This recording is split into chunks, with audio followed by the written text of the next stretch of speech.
Catch all the best shows from your favourite fan channels on GFN Soccer TV, now streaming on Samsung TV Plus. Yes, everybody, welcome back to DR Sports. We are live at 5, just minutes away from the start of the Champions League season, 2025-2026 Champions League season, and Europe in general. There are 9 English teams in Europe this season. I think that's a record. That's almost half the Premier League. My name is Dylan. I am your host today, and I'm joined by Abby. Hi. For her debut on Live at 5. This is nice. I like Live at 5. Live at 5, it's a show we go through, all the happenings across the football world. And obviously the Champions This is our League first show ever together. First show together, yeah. Love it. First time we've been on air together. After about a year of back and forth in the office off camera. But Champions League, there are 6 games today. And also, I only realised this today, that Champions League games from now on are also on a Thursday. Yes. Yeah, I was looking at the fixtures, like there's only 6 today. I realised it's Tuesday, very Wednesday. diverse now. You can just have European football on any night. So even if you are in the Conference League, you can feel special as well. Yeah, pretty much. Tuesday, Wednesday, Thursday. Except for you, because I don't really understand. What's your plans Monday, Tuesday, Wednesday then? My plans are... And Thursday? I was going to put a candle on and read a book. Okay. And go to bed before the game starts. Oh, fine. So you're going to go to bed now? I was going to run home, go straight to bed. Well, I'm inevitably doing what I do all the time, which is watch a lot of football. But we're going to start off by talking about your least favourite team, Arsenal. Yes. So Arsenal are kicking off against Athletic Club at 5:45 p.m. So they are the early kickoff this evening. And Athletic Club, away from home, I was there last season. United, not me personally, but United were there last season. I was surprised about how easy it was. Because obviously they had some great players, and they still do. They've got obviously the Williams brothers, Iñaki Williams and Nico Williams. They've got some other good players, and honestly, they were pretty easy to go past. But, as you know, new season, new starts. I'm sure Athletic Club, after getting knocked out of the Europa League last year, then I'll step up. They've kept Nico Williams as well, which is, remember, the big thing in the summer was that he signed a 10-year contract or something? Yeah, big bum contract. Something insane like that, rejecting Barcelona. Yeah. So obviously they're now in the Champions League. They will want to send it, and big statement against Arsenal at home in the opening day. They weren't bad at all in the Europa League last season. I mean, when you went there and played them, I felt for the first 20 minutes of that game until they had the red card, they were the better team, and then they just completely capitulated. So having a look, going into this season, you can't really compare to last, because it's a fresh slate. Like, everyone's got their own fresh slate this season.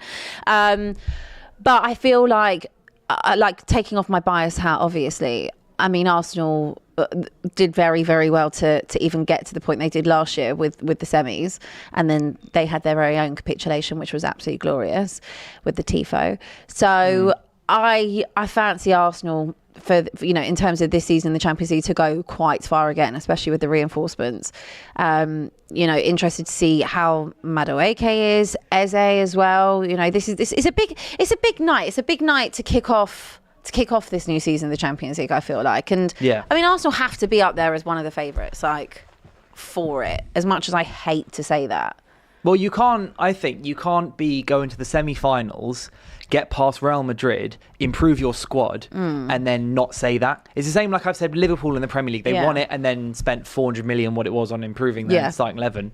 They're going to have to go for the league title again. I think with Arsenal, obviously it is a European debut for Arsenal, for, you said, Madueke, Eze, and also Mascara as well, coming in for Saliba. So obviously we'll go through the lineups in a second. Yeah. But do you think they've got to at least push for the semis again? I think if you're an Arsenal fan, then I mean, I tend to dig out Arsenal all the time, in the sense that we're not in a project anymore. This is not it. They've basically spent £1 billion as well. We like to get on Chelsea's back for it, but Arsenal have essentially done the exact same thing.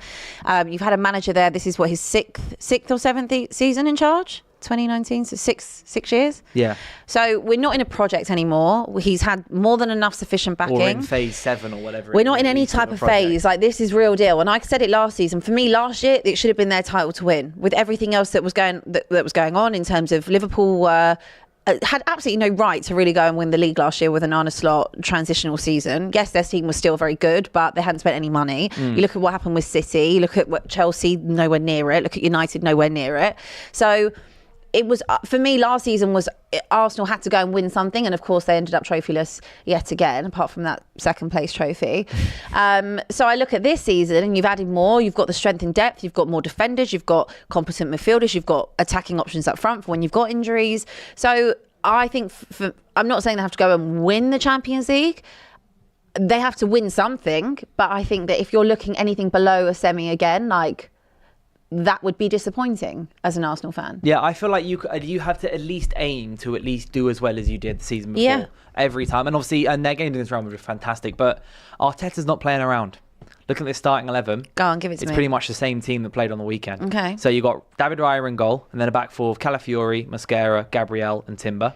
Then the midfield three is Marino, Zubimendi, and Rice, meaning that Rice is the only change. So obviously Odegaard was starting last game, came off. Ethan Nwaneri played instead of him for the rest of the game. Rice is now back in the team. Obviously missed the Champions League heroics from last year. Then a front three of Eze, Gyökeres, and Madueke. Yeah. So it's literally just one change. And considering Arsenal have City on the weekend, I think that Arteta's going bold for this first game. Yeah, but they have to. Like, they have a squad now. Like, let's not beat around the bush and pretend that Arsenal don't have a squad that can now fight on multiple fronts. They do. We're not looking at Balgam bin. You know, we're looking at a fully fledged squad that is ready to challenge for the title properly. Again, we're looking for one that can compete in Europe at the highest level. City are also not currently the City that we've seen in previous years.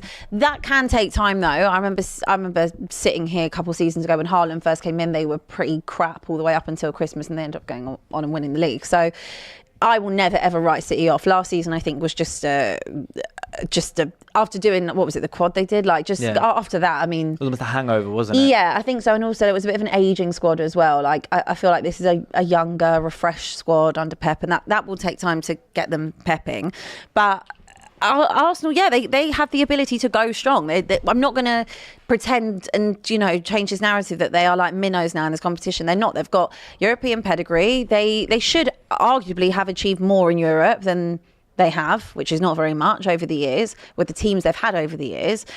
And now this is an opportunity. Like, this group stage thing, I still don't really like it. I can't lie. I don't like this whole table thing. I just think I don't like change. And even though we have obviously had it last season, it's not brand new, but I still don't really like it. But it does make it a lot more competitive. It does give teams probably an even more competitive edge because you've got different fixtures every single time. And I look at most teams that are in the Champions League and I think that Arsenal are probably better than most. So that was nice of me.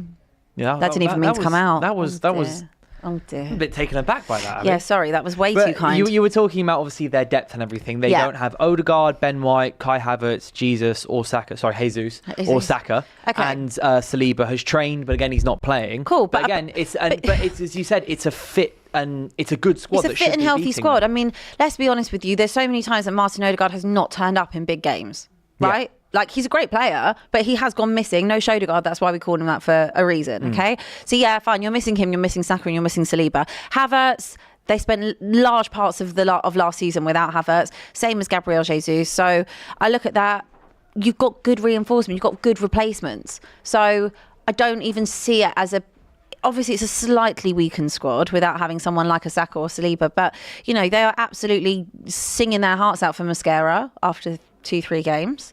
Let's see what he does on the biggest stage. They've got Eze, they've got Gyökeres. You know that. Yeah, it's a big game for Eze. It's his first European game. I have no doubt that he'll thrive. Oh yeah, I think Eze he's a player that you just got to appreciate as a watcher of football. We did a video the back end of last season about Eze, and like, does he get into every top 6 team? He gets into every top 6 team. Every single one. Like, he's such a great signing for Arsenal. That arguably elevated them to a better level, especially with that front three. Yeah, I think it's having him combined with a goal scorer of Gyökeres, someone who's able to get on the end of, for example, the cross that he put in on the weekend against Forest. It's getting the service. Like, that is a perfect, like, it was a beautiful assist, but also, like, that's a perfect goal for any striker. It's on a plate. All you got to do is just finish your dinner type of thing. So Eze is great at that. I think we've looked over the last couple of seasons when you've had a Trossard, you've had Martinelli. We've said they haven't really been to that next level maybe that Arsenal needed to go to when you dig into kind of like the fringe players and who can come in when you've got injuries. But I feel like Arsenal have that now. Like, I don't feel like there's any excuse. I didn't really feel like that last year, but I've given them some. There's even less of no excuse this time. There is no excuse. There is no excuse. You cannot go and spend that amount of money and have a 6.5, 7 year project and not see a return on your investment. So it's a it's a big day. I say this week in particular is big for both Arsenal and City. Yeah. I was going to drag City into this as well. Because obviously City started the league poorly. They beat Wolves and then they lost to Spurs, lost to Brighton, but they've collected a big 3 points against United as well, which is obviously light work. Haaland's got his 2 goals, and I'm well aware. Haaland's got his 2 goals, and obviously so Arsenal are playing tonight against Athletic Club, and then you got City are playing Napoli tomorrow. And then the 2 teams play each other. Is it just a case of, you might say, why are you going big in these games if you've got City on the weekend? But, once you are the kind of team that needs to win all these games, suck it up, play them both. Yeah, play your full squad. Play them both. We're not at crunch time of the season. It's not like where you have to, you've got fatigue or you've got injuries and, you're in April and we're getting to the nitty gritty of it. This is fresh. We're at the start of a brand new season. I expect to see City go full strength. I expect to see Arsenal go full strength. I expect to see every team go full strength because we're just getting started. You want to have a strong start in the Champions League, and it's kind of irrelevant what is going to happen on the weekend when these two play each other. That's a separate competition. It's something completely different. So I think that whether it's this, there is no excuse on either side to not go full strength. But it'll be interesting to see if by them going full strength like they have, or assuming City do tomorrow as well, do they rotate then on the weekend? What's more important to both clubs? But I still don't think there's an excuse. You should just be going full strength every single game. If Saliba, you've got time to recover as well. We're on Tuesday. Yeah, if Saliba's training as well, that's, I think, shows that he's potentially, he might come off the bench today and then start against City. Yeah. Even though I think Mascara has been class. I remember when he came on against Liverpool, after Saliba came off like 5 minutes, he slotted straight in. Yeah. For 13 million quid. Bargain. Great signing. Well, the one thing that Arteta don't mess with is defensive players. He loves them. He gets them right every single time. Yeah, and moving on to Tottenham versus Villarreal. Nice. It is the Champions League debut for Thomas the Frank Engine. This nickname has absolutely spread. It's taken over the internet, this one. This is all down to expressions. We have to give him credit where it's due. It's got to be one of the funniest press conference questions I've ever seen. Honestly, the audacity. Made me laugh. But you're back. We are back in the Champions League after winning the Europa League against some unnamed club that we're not going to talk about. Tottenham are back in the Champions League, and also it feels very much, Daniel Levy's Levy. Sorry, Daniel Levy's gone. Thomas Frank's in. Sign a load of new players with Champions League experience. Importantly, I'm talking mainly about Simmons here. Xavi's got Champions League experience. I know he's 22, but he's played in these big competitions. What's the kind of team that you want to see tonight? To be honest with you, I wouldn't really change much from the weekend, in all honesty. I mean, I don't know whether or not Solanke is or isn't available. I know Richarlison was on the bench the other day.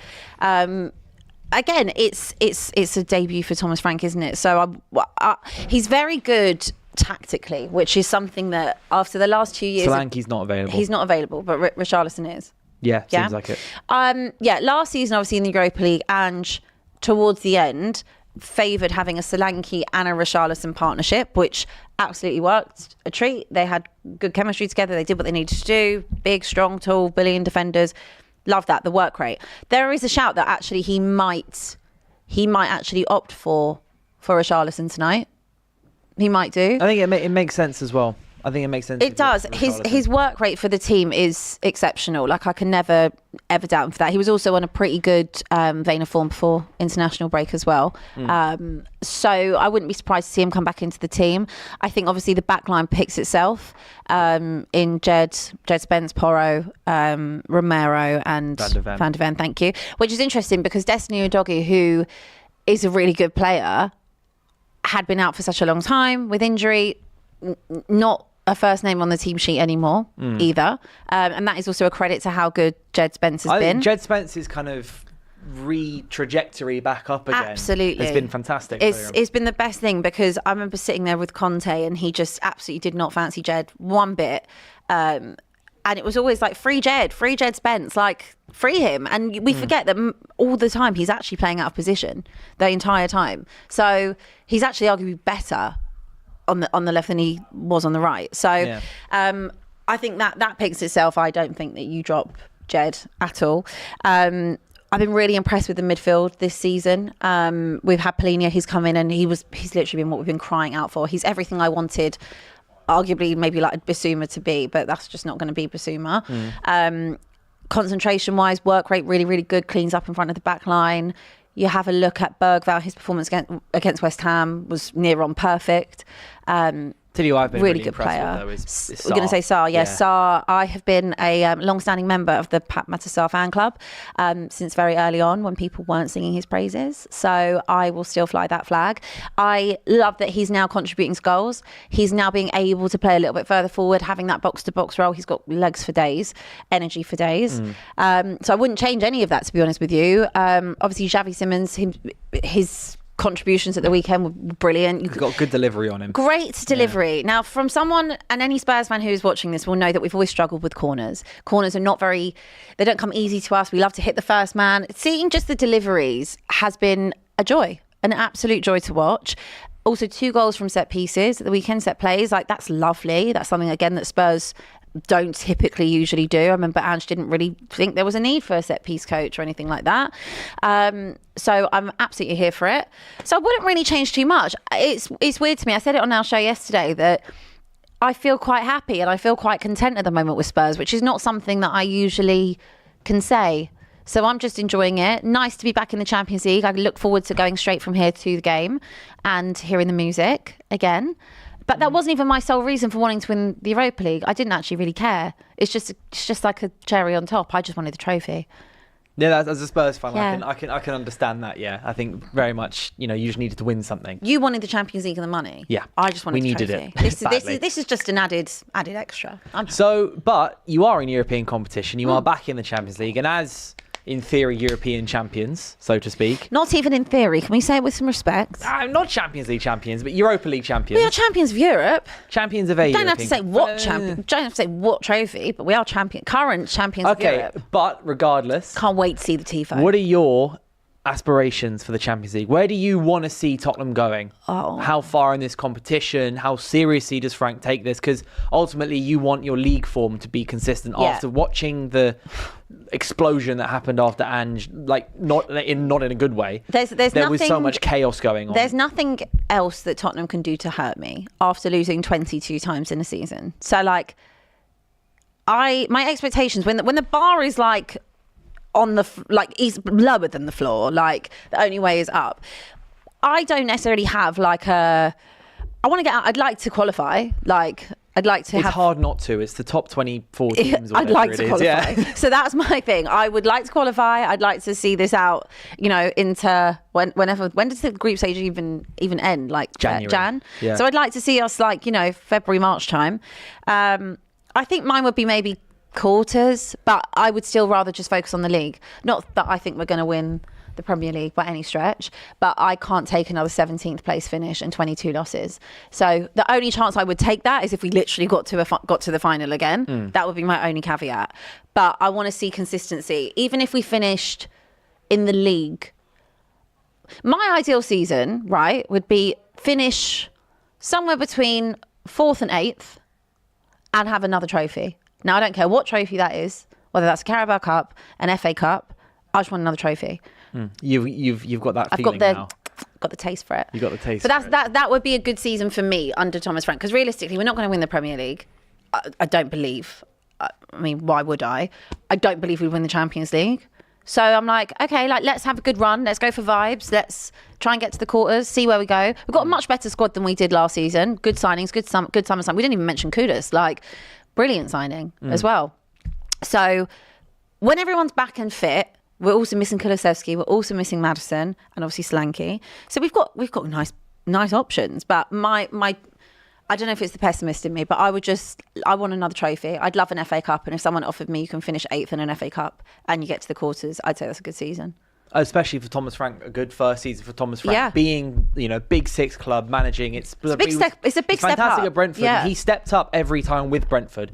Championship, failing to get through the playoffs a couple times, getting that promotion, then getting into the Premier League and doing what is one of the hardest things in football, I think, is to promote a team and then keep them there in the Premier League. It's a really underrated, hard thing to do. Oh, it's massive. He did it, and he made them better and better. But he developed players like Wissa, like Mbumo, like Norgard, who have gone on to United and other big clubs and Champions League level clubs in Newcastle. Arsenal, etc. So I think it's like the next test in his career, so to speak. So if he can manage sustainably Premier League and Champions League and be able to do that with the squad, I think that the squad are capable of doing that. This is much more capable squad than we had last year, for easily. sure. Much more capable. And what I'm interested to see is injury-wise, because, you know, we had such a ridiculous time with injuries last year, just crazy.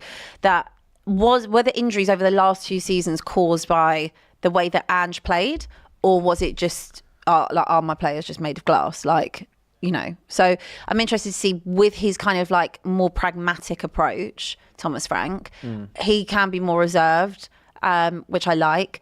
I love the fact that we can defend. It's something I haven't seen for a very long time. I mean, Romero stepped up big time. Massively. I've been so critical of Romero over the last few years. I always felt the performances that he puts in for Argentina are not reciprocated at Tottenham.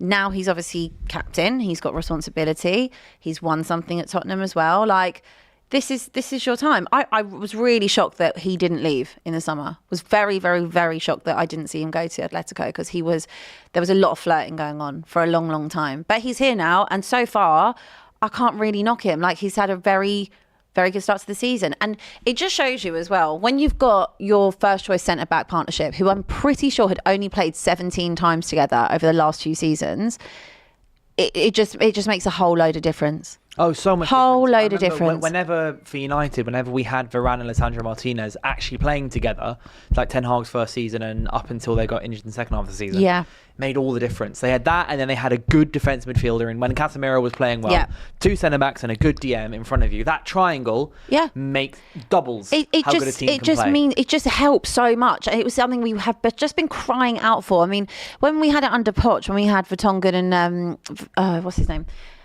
Vertonghen and Toby Alderweireld. You had either Moussa Dembele there, or you had Eric Dyer there that was sitting kind of in front. That was when Dyer used to be really good in midfield. And it was just someone that could help and sweep up in front of the back line.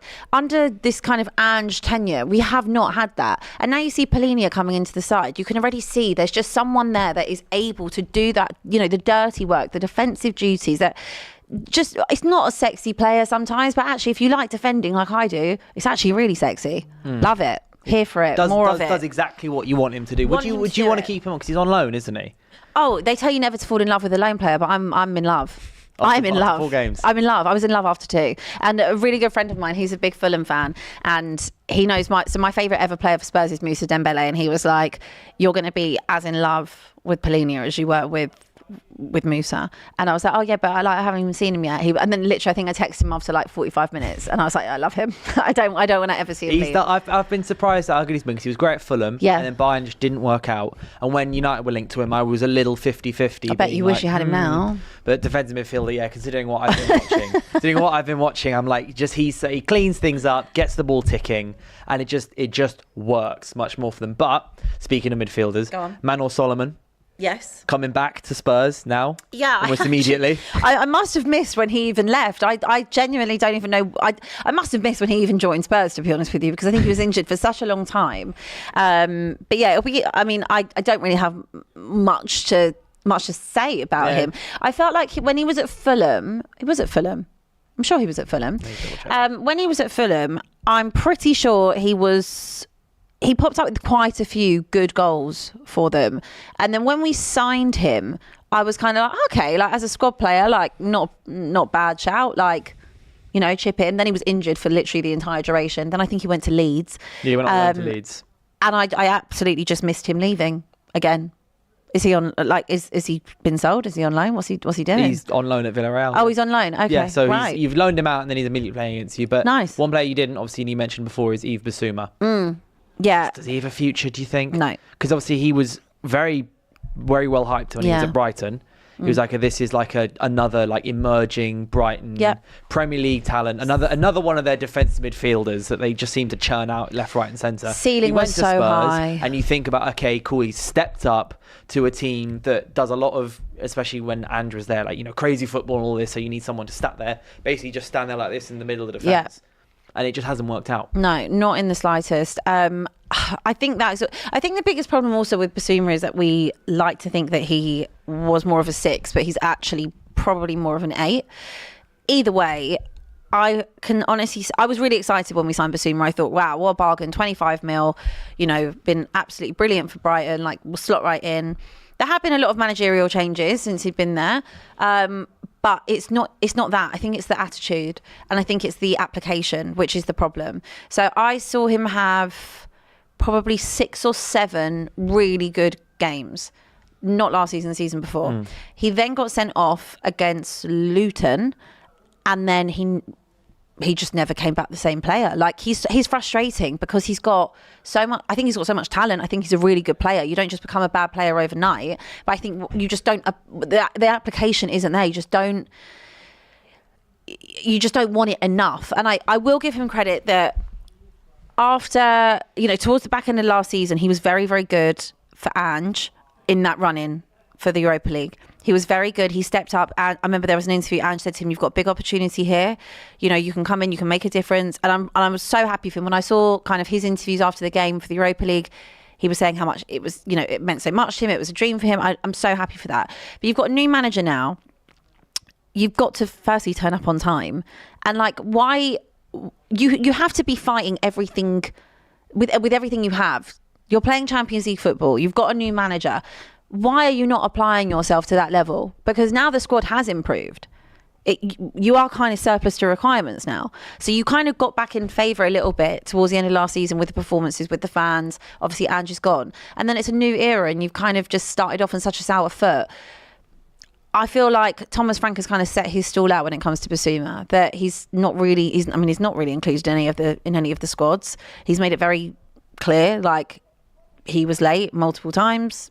That's it. And there are players that are going to do that job probably better than Basuma, and players that are applying themselves to the level that they need to be applied at. But it is a shame because I wanted him to... There was hope. I wanted him to do well because I think there is so much potential in Basuma. It's a bit like well, I compare it, but it's not as much because Ndombele was that was just... He's 29. I thought he was younger than that. No. But it's a shame because there are players that have come through Spurs that have got serious talent that sometimes just don't deliver. And Basuma's a sad one. If he can get back into it, then I'd be so happy. Like to see him. Do you see that happening? No, I don't. I was surprised that he wasn't moved on in the summer. I was surprised.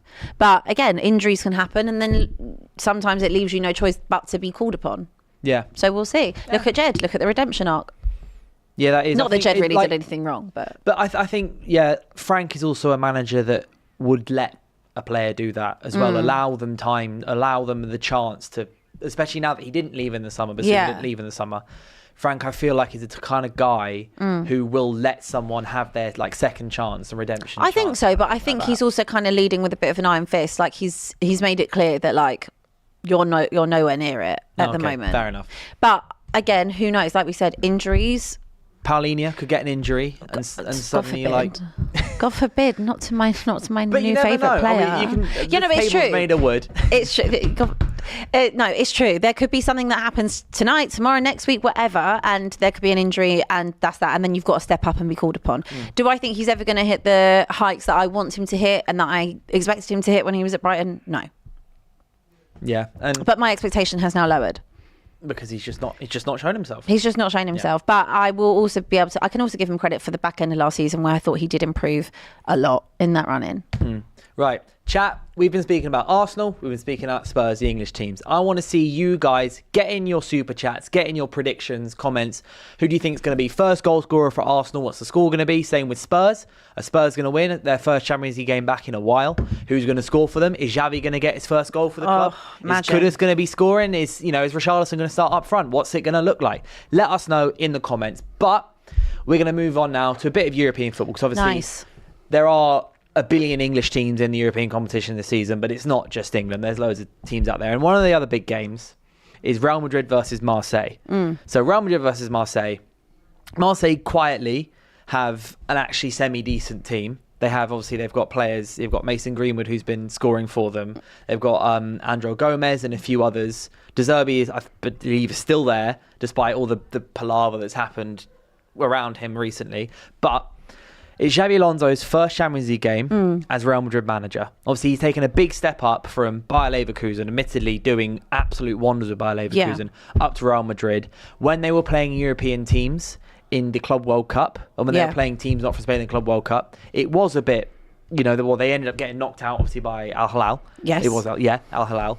And I want to ask a question about Kylian Mbappe, because he's a headline name, right? He's one of the best players in world football, or well, that's the argument to be had. And in his first season at Real Madrid, he started poorly, but and then still ended up scoring about 30 league goals, or like 30 goals in all competitions. This season, 4 games, 4 goals in the league. Are we starting to see the Kylian Mbappe once again that we used to know, the one that was scoring a hat-trick in the final? Because I feel like he's starting to become, whenever I see him and watch clips of him and read about him, he's becoming the he's one of those inevitability players. Yeah. I think there was a point where it felt like he was adjusting to being at Real Madrid. And obviously you're fighting with all the other best players in the world at Real Madrid when you are at Real Madrid, because you need to beat the best and be the best to stay there. But is he becoming, again, one of the best players in the world, or potentially the best player in the world at the moment? I don't think he ever wasn't one of the best players in the world. I mean, everyone's going to have their opinion on who the best player in the world is, right? Like, if you go and ask AGT, he'll tell you it's Mohamed Salah. Like, there are so many good players. I don't think I wouldn't sit there and say that he's the best player in the world right now. But I think there's always a lot of pressure, right, when you go for a big move that is highly anticipated, spoken about all the time for years and years and years. That link from him going from PSG to Madrid was spoken about endlessly. Will it happen? Won't it happen? Especially when you get to Madrid as well. The expectation is so incredibly high that Madrid fans are on you within a game if you're not not at it, right? So I don't really think that it's also fair. Like, we are so quick and we're so fickle as football fans to just jump on to a player that has delivered year in, year out. It will take time to adjust. I mean, I see what they say about, Trent at the moment at Madrid. It's crazy. You don't just go for being, one of the best in the world to being a bad player overnight. These things take time, like any other environment. I think that, as you said, he's already scored 4, this season already.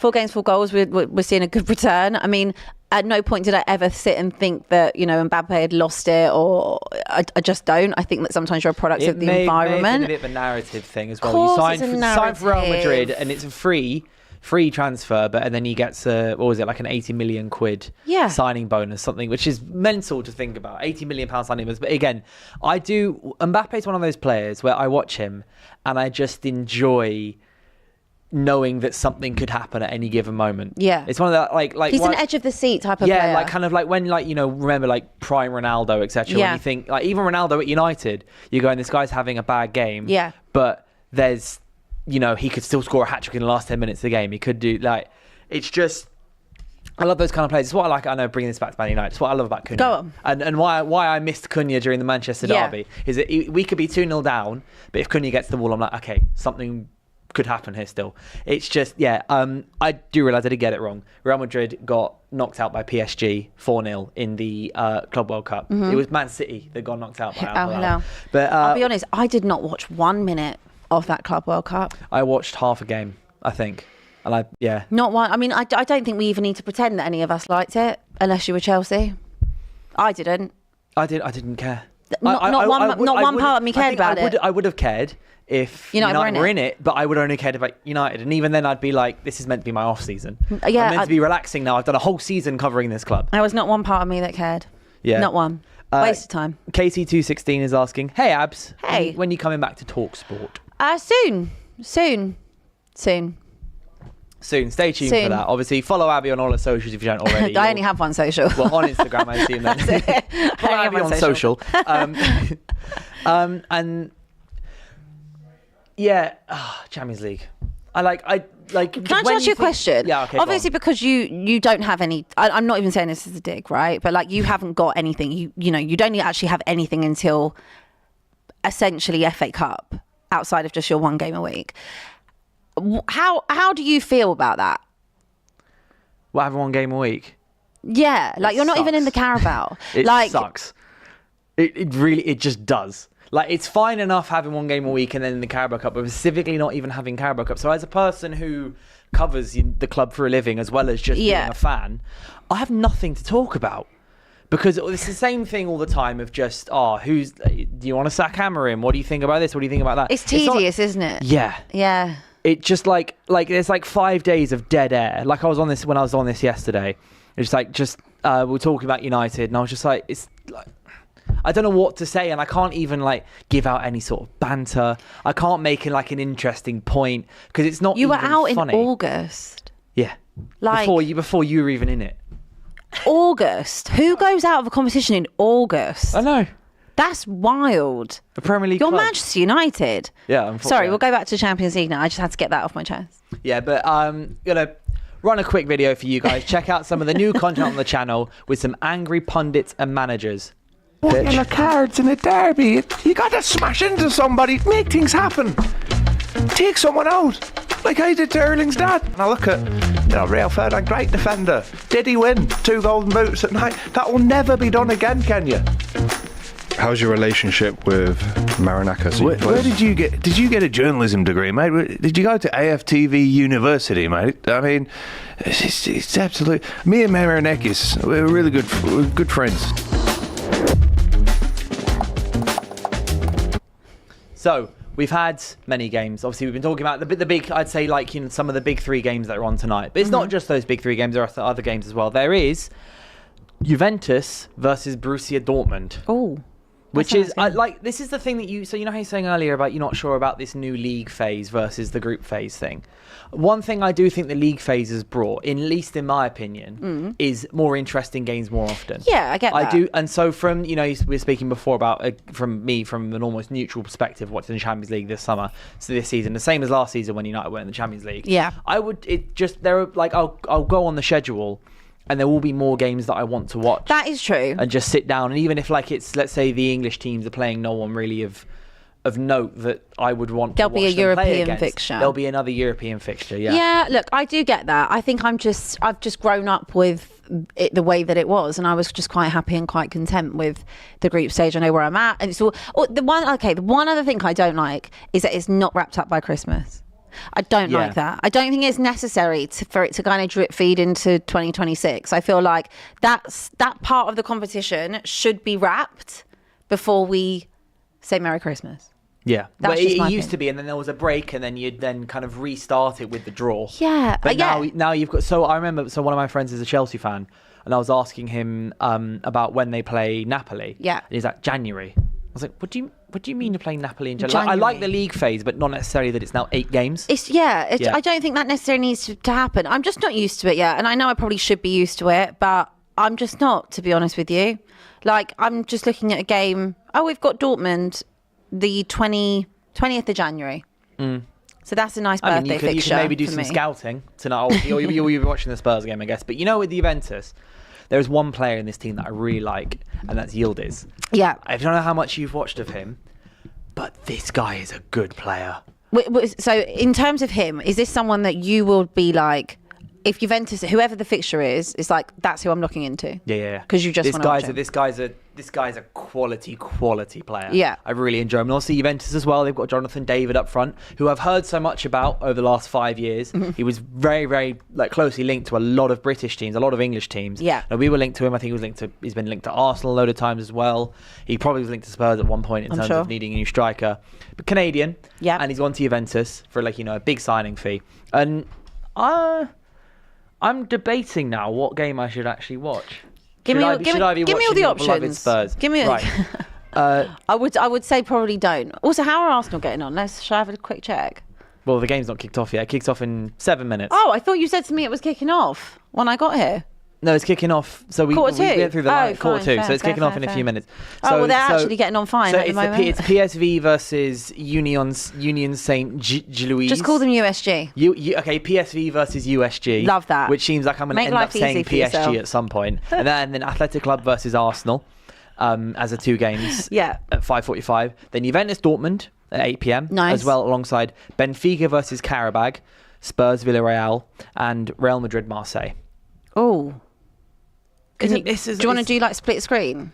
Do you think I should just have everything just 3, on? just turn into a real football nerd for the next 2 hours? Yeah, I mean, you've got nothing else to do. I really don't have anything else to do. You've got nothing else to do. Oh, rub it into me. What do you think about Athletic Club and their policy of only signing Basque players? Because imagine Quite like Spurs only signed from London. kind of thing, or only signed from Greater Middlesex? Look, I think if it works for them, it works for them. I do quite like the fact that they have that policy, and it's like it's really interesting, isn't it? It's like quite a nice thing because it means that you are constantly attached to the club and constantly attached to the players, and it's one of those things where not many do, I guess, leave as much. There is a bit more loyalty. I know that Zubimendi, wasn't it? Was Zubimendi there? Who were we talking about last season? That Liverpool wanted. I think it was Zubimendi. Was it Zubimendi? And then he didn't want to leave. He didn't want to leave. That was it. He didn't want to leave the Spanish Hills. It was that. I was thinking it must have been him. And then for Liverpool, and then he signed for Arsenal a year later. Lol. Yeah. But yeah, look, I quite like it. Zubimendi was Sociedad. Sorry. Anyway, I quite like it. I think it's a nice thing. You've seen Nico Williams not sign for Barcelona and stay with Athletic Club. Yeah, it's a loyalty thing. And Iñaki Williams is now 31. I remember his name's been around for years. Forever. I like it. It's a loyalty thing. I feel like there is really no loyalty in football in general. Like, there isn't. Whether you're talking about a manager, you're talking about a club, you're talking about a player. So when you have kind of that ethos, it's quite nice. Will that change at some point? Potentially, because you can only fish in a pond for so long. But can they? Well, I don't know, because it's so embedded. It's so embedded in their. It is that's what makes them special. If they go and sign, I don't know, a French player who was born in Paris suddenly, randomly, it's like they're throwing away their entire identity for that player. And if that player, let's say that player doesn't work out, I'm just thinking of a scenario here, and they never do it again. That player flops. That's a long day for whoever made that decision. Yes, true. But at some point, you will need to. There might be a time where they need to level up, essentially. Like, they might need to fish outside the pond. But they've just qualified for the Champions League. Yeah, look, they're a great side. Europa League, and they make loads of money by making all these great players and then keeping some of them. Like, it's just interesting because the idea of that happening in England. Oh, it just wouldn't. It just wouldn't happen. Like, because the kind of club that I can see, if that was existing, the kind of club I'd see that. Well, I was going to say Newcastle. Were you? I was going to say I feel like Newcastle is the kind of club that would have that policy. See, I think it would be a Liverpool thing. Be a Liverpool thing because of how protective they are with their own. Protective was a word. Look at Trent. Yeah.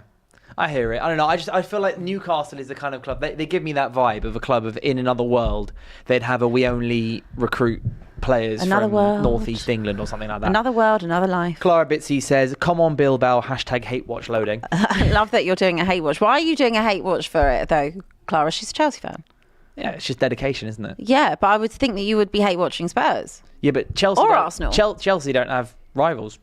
That's true. They don't have a rivalry like that. What is it, Fulham? Fulham. Well, yeah, I guess so. Chelsea don't. And also, I guess Arsenal. God, that's good. Oh, yeah, wait. Yeah, they're friends. Chelsea and Arsenal. They're best mates. Love to. Yeah, Chelsea love to give them their has-beens. Yeah. Well, you say that, but Madueke has been. They obviously didn't. They obviously didn't feel Madueke was.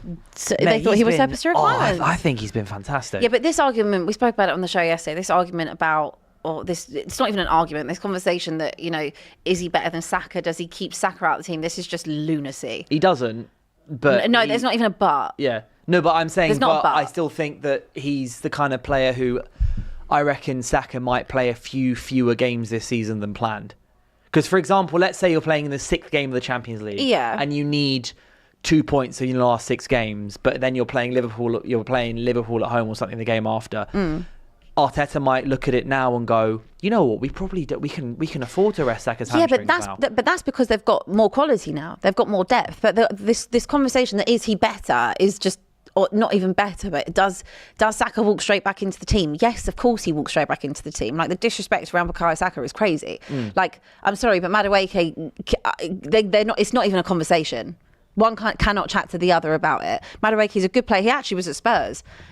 So I have seen him when he was younger, but it's not even a conversation. It's not even a debate. Bukayo Saka has done this year in, year out. He has carried Arsenal on his back, as he's carried England as well at times. This is one of the best players in the world, and we're talking about Madueke who's had 2 or 3 good games. It's not even a conversation. Oh yeah, no, nowhere near. Oh, there's Nico Williams. He's not playing. Not a conversation. But Iñaki Williams is there. Does seeing Sam Amez give you good memories? Yeah, great memories. I'm just Harry Maguire smashing it down the wing, putting in pinpoint crosses. You know, that whole period, time. by the way, was mental. Period It's such a unique period of being a football fan. Yeah. Watching those like Sociedad drawing 1-1 with them and then not playing well and then ending up smashing them. And then you got the Lyon game, which is obviously still indescribable. But also knowing what happened in the end as well just puts a whole other weird twist on it. That Lyon game is I was up until 2:30 in the morning. I couldn't sleep. Yeah. I could not the sleep. The Lyon after game was that game. bizarre. Like, you were just gone. You were dead and gone. We were so out. We were so, by the way, we were so out of that game. Yeah. So out. So no, you out, were. I remember watching it. I remember Spurs had finished, obviously, just before you. Yeah. And then turned yours on because I thought, oh, we're going not? home in a minute. Just put the rest of it on. I was at the pub in Tottenham. And then it all kicked off, didn't it? All kicked off. We were 4-2 down with about, 20 minutes to go? Yeah, you were. Yeah. What are they doing? I'm not entirely sure what they're doing, but... Bilbao Athletic Club have just awarded Jamie Carragher an award, I think. For what? Like a I think each year they give out a one-man club award. I believe it was them and Jamie Carragher. Let me double check this. That's sweet, I want to say. Quite sweet. Not so sure. Yeah, he was honoured by them as he won the 2025 one-man club award. Well, they really do take it seriously, don't they? This whole, This is what I'm saying. Yeah. I feel like you can never. They can never break. Especially it. if you're going because that award goes honouring Jamie Carragher. That's it's a bit random, isn't it? That's incredibly random.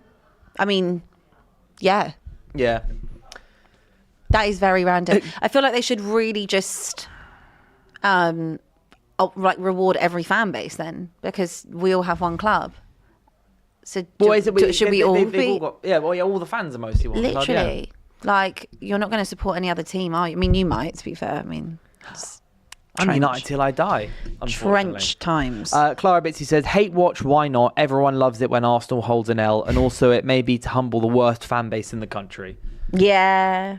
They are the worst fan base. They're all downstairs at the moment, know. and they're all gonna cry. They are gonna they're not gonna cry, they're gonna win. Arsenal fans, Spurs fans, let me know in the comments, what do you want to see in these last couple games? But I think we'll round up, I want to ask you again, Abby. What do you want to see from your Spurs team tonight? Do you want them to come out exploding out of the blocks in the new Champions League game at home with the big tifo and all the music and everything? I can't wait. Do you just want to see calm, collected performance? As you said, Frank is a little more not reserved, but a little more pragmatic and structured. Do you just want to see the team get through the game, put in a decent performance, or do you want to see kind of a Champions League arrival performance? No, I would just like to see consistency. I think that's the problem with Spurs over the last however many years, that you don't see that consistency.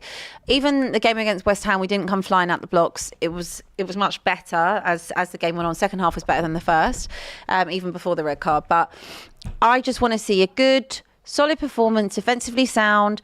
I think in terms of transitions and countering, we're really, really good at that under Frank. I think tactically I can't really fault him. The only game where I felt like they were a bit Spursy was actually the Bournemouth game. That kind of reverted to type, and it looked like we did under Ange. But you're going to have the odd day, and Bournemouth are a very good side as well. I just want to see a good performance. I want to see good energy. This is my first home game of the season. Haven't been able to go because of holiday, and I only went because of work 5 times last season. So what better way than to have a nice welcome home with a good performance, good Champions League game. Looking forward to it. Do you think you can pinpoint any Spurs players that you specifically think will be like your Champions League heroes, so to speak? Because there's always players who will step up in like European games versus Premier League stuff. Can you see any players who might specifically be better in the Champions League at Spurs than in the Premier League? I think that Kudus is going to be brilliant in Champions League and Premier League. I know you said one or the other. I don't know. I feel like...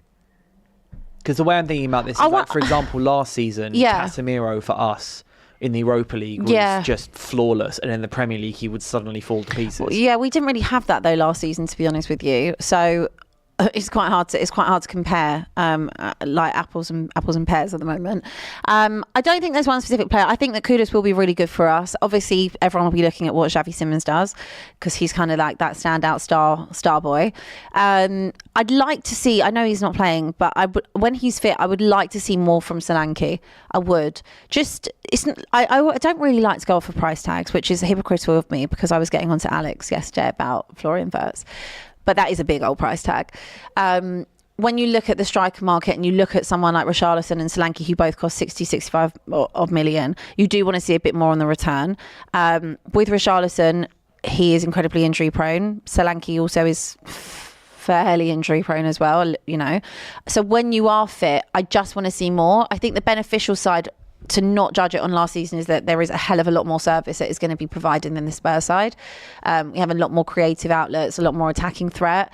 There's not so much reliance on someone like Brennan Johnson, who is arguably inevitable, but he will do nothing else other than just get you a goal, which in itself is his job, but still. Also in a knockout game, that's very useful. He's a player great. you can just, because any of the game knockout game, Atletico Madrid, I love momentarily there. Yeah, just momentarily. I love that about Brennan, that you will not know that he's there probably for 89 minutes, apart from the fact that he will put the ball in the back of the net. This is exactly what he did in the Europa League final. Exactly what he did. I don't think there's one standout player. I'm just looking forward to seeing good football, you know, because we went so far away from what the Ange principles were, which also irritated me, because for someone that sat there and said, you know, this is who we are, mate, we play the way we play, we did not play like that at all. You know, we fell off so much with all the injuries and went away from playing any type of Ange ball, attacking, exciting football, you know. And then when it came to the Europa League, we completely changed.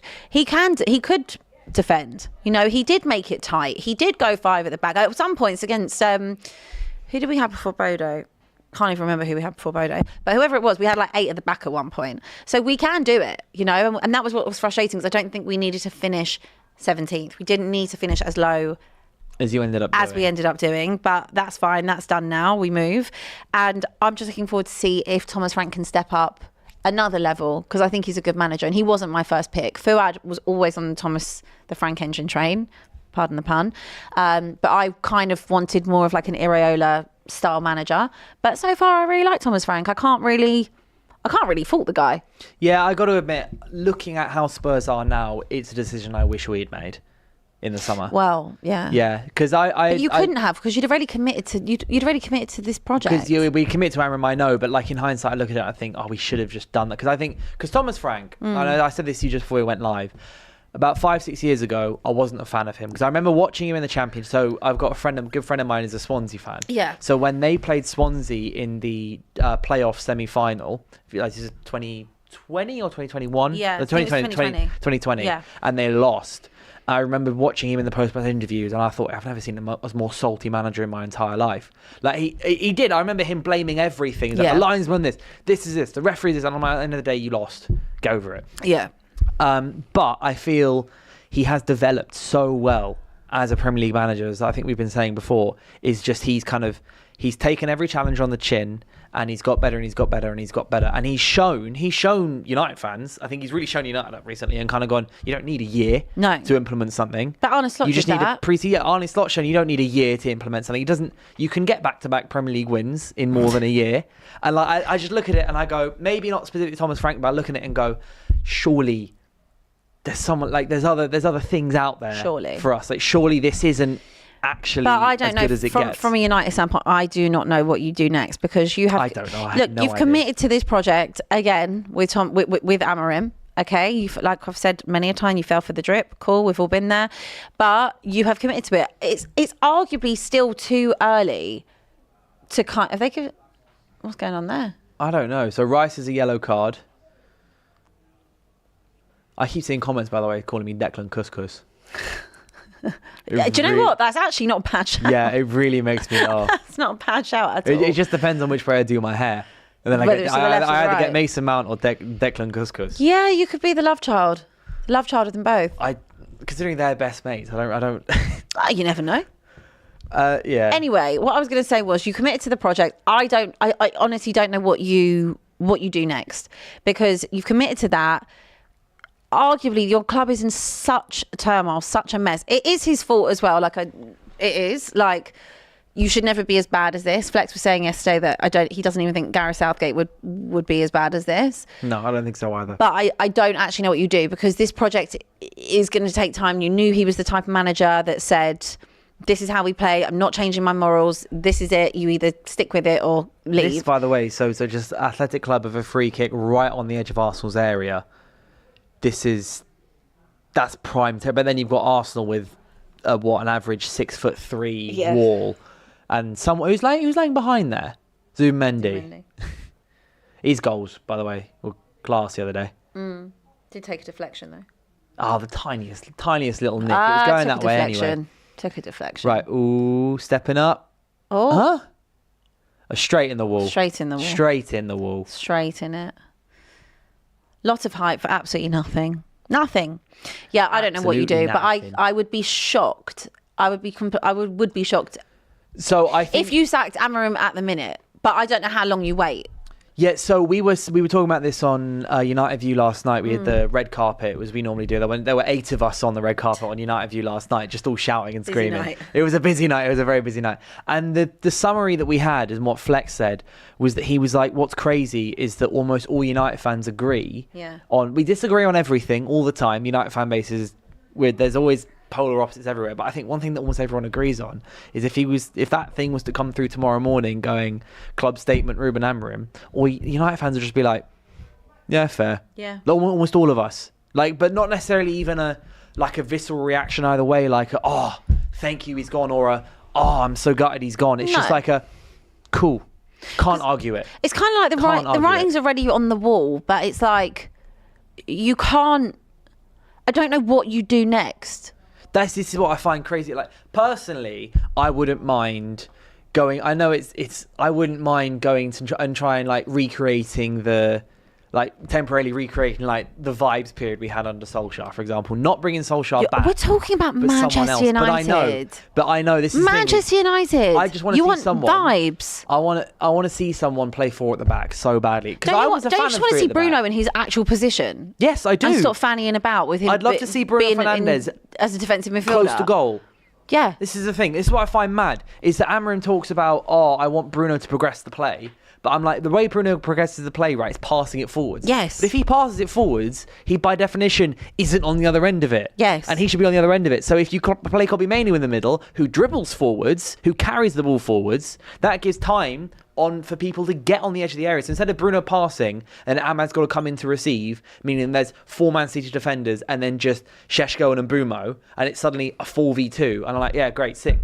Great. What we're going to do? What we're going to do? What are they going to? What is Šeško meant to do there? And then everyone's going, 007 again. I'm like, well, yeah, but that's going to be the narrative. Crosses. It's going to be the narrative. But I'm like, you talk about, Kobbie Mainoo doesn't have the attributes that we want.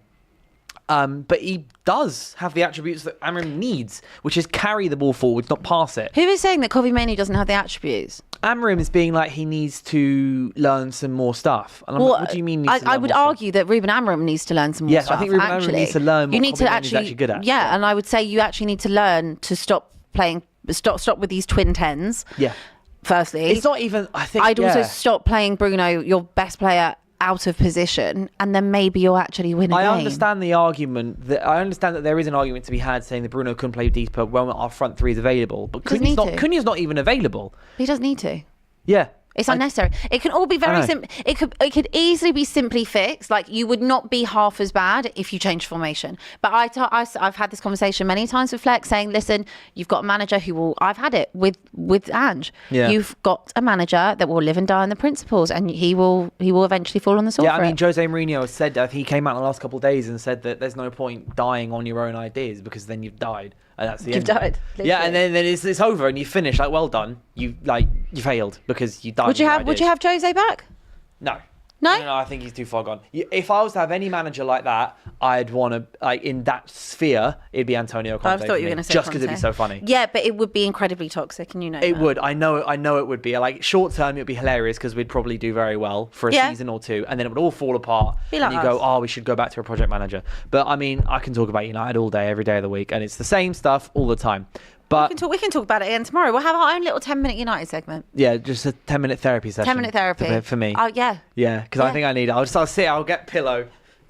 Well, yeah, just Yeah. we'll talk about it. Well, I'll actually wear my glasses and we'll sit and we'll talk There you about go. it. You have notepad and everything. Yeah. All of that. There you Absolutely. go. But yeah, we're back tomorrow. We are back tomorrow. In exactly 23 hours. But thank you guys so much for watching on this Live at 5. We are here live at 5 every weekday, 5 till 6 p.m. Talking about all the latest news. Obviously, we'll be back with the next round of Champions League fixtures and all the latest news that comes out with the club. Me and Abby will be here to discuss it tomorrow. And remember, there is right now, obviously, the Arsenal game's going on, and AFTV are doing their live stream for the Arsenal game. So if you want to go straight over from here, to the AFTV stream, you'll be able to see all the boys and all their reaction and everything. And then at 8 p.m, obviously, Spurs are playing. I'm off to Tottenham now. And you're off to Tottenham now to have some fun and watch, hopefully, watch a win. Fingers crossed. Being back in the Champions League. Very many debuts all around and here and there. But apart from that, thank you guys so much for watching. Hope you enjoyed the show. And come back at 5 p.m. tomorrow to see me and Abby talk about more football. See you then. Yellow cards in a derby. You got to smash into somebody, make things happen. Take someone out, like I did to Erling's dad. And I look at, Real Ferdinand, great defender. Did he win 2 golden boots at night? That will never be done again, can you? How's your relationship with Marinakis? Where did you get a journalism degree, mate? Did you go to AFTV University, mate? I mean, it's absolute. Me and Marinakis, we're really good friends.